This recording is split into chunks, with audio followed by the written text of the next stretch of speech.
Halo traders, jumpa kembali bersama saya Giverensa dalam Fibis Market Mover ISG. Kali ini kita membahas bagaimana perkembangan ISG untuk 1 minggu depan.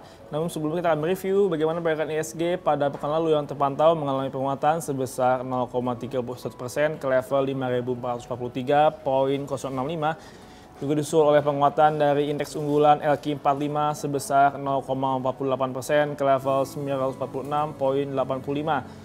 Adapun secara sektoral pada perdagangan pekan lalu, beberapa sektor menjadi penopang utama, diantaranya adalah emiten dari sektor properti yang mengalami kenaikan sebesar 2,93% dan disusul oleh penguatan dari emiten di sektor aneka industri sebesar 2,21%. Adapun secara transaksional pada pekan lalu sebanyak 32 miliar saham diperdagangkan atau senilai 30,8 triliun rupiah dengan intensitas perdagangan sebanyak 1,1 juta kali transaksi. Adapun pada pekan lalu, investor asing mencatatkan aksi jual bersih jika mencatatkan net sales sebesar 2 triliun rupiah.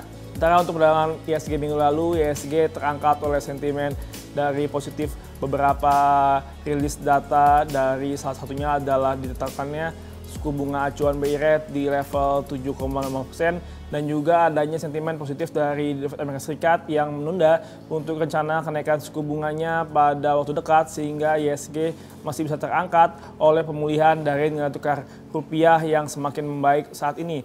Setelah itu untuk ISG pada pekan ini, ISG diprediksi masih melakukan adanya penguatan terbatas di mana sentimen dari ditundanya rencana kenaikan suku bunga oleh The Fed juga akan meningkatkan kinerja rupiah di mata uang asing dan juga mengangkat ISG untuk saat ini yang masih berpotensi untuk mengalami penguatan menanti rilis data kinerja emiten untuk tahun 2014, dan juga ISG juga masih ditopang oleh perkembangan emiten-emiten yang berbasis ekspor yang mengalami keuntungan cukup signifikan.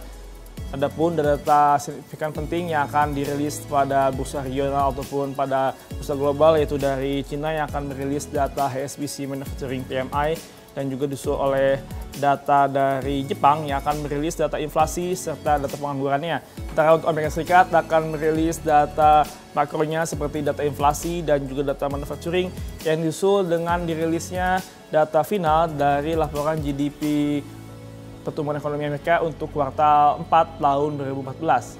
Short technical, ISG masih berada dalam tren penguatan bullish terbatas, di mana ISG masih akan menutup gap pelemahan pada awal pekan lalu.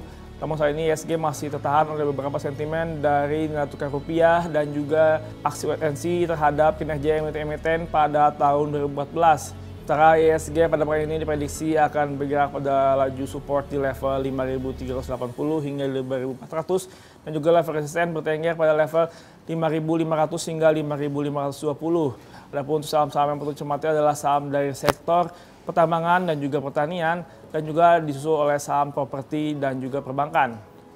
Sekian Fibis Market Mover ISG untuk edisi pekan ini. Terus semangat investasi, happy trading, dan salam Fibis.